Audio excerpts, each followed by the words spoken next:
Dictation अभी 5 second बाद शुरू होगी।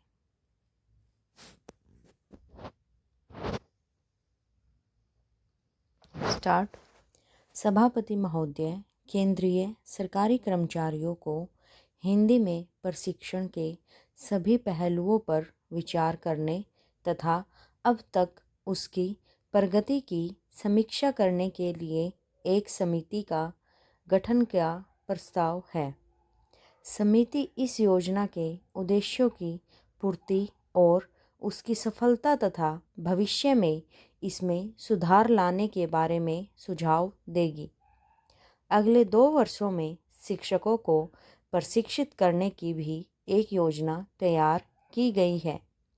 गृह मंत्रालय ने हिंदी का प्रयोग बढ़ाने के लिए एक कार्यक्रम तैयार किया है। हिंदी सलाहकार समिति ने 22 जून को यहाँ अपनी बैठक में इस पर स्वीकृति दे दी है। मंत्रालय ने खुद ही अनेक पुराने फैसलों के कार्यान्वयन में धीमी प्रगति पर चिंता व्यक्त की है। अब तय हुआ है कि भारत में हस्ताक्षर किए जाने वाले सभी अंतर्राष्ट्रीय समझौते तथा संधियों को जो हिंदी में तैयार होने वाली हो अवश्य ही हिंदी में तैयार होने लगेंगे।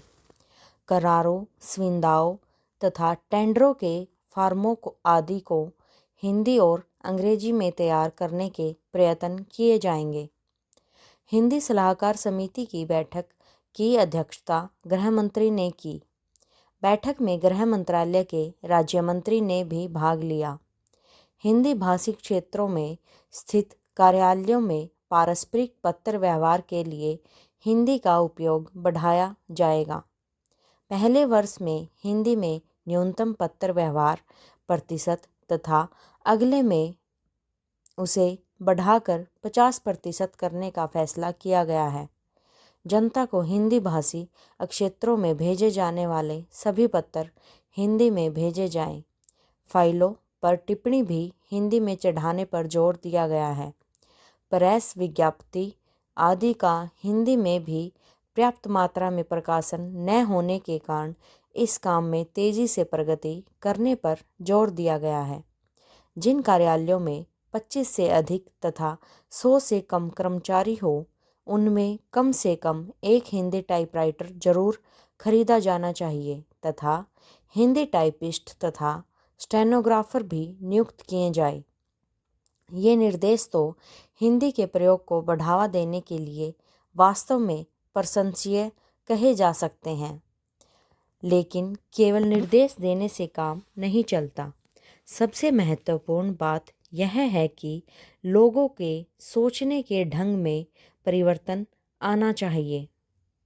लोगों को चाहिए कि स्वेच्छा से अपना दिन प्रतिदिन का कार्य हिंदी में करें और यह न सोचे कि हिंदी में कार्य करने पर लोग उन्हें अनपढ़ समझेंगे। जब तक लोगों के अंदर यह हीन भावना विद्यमान रहेगी कि अंग्रेजी में काम करने पर या अंग्रेजी में बातचीत करने पर ही दूसरे उन्हें पढ़ा लिखा समझेंगे, तब तक हिंदी का प्रयोग नहीं बढ़ सकता, चाहे सरकार कितने ही प्रयत्न कर ले या धन खर्च कर ले। स्टॉप।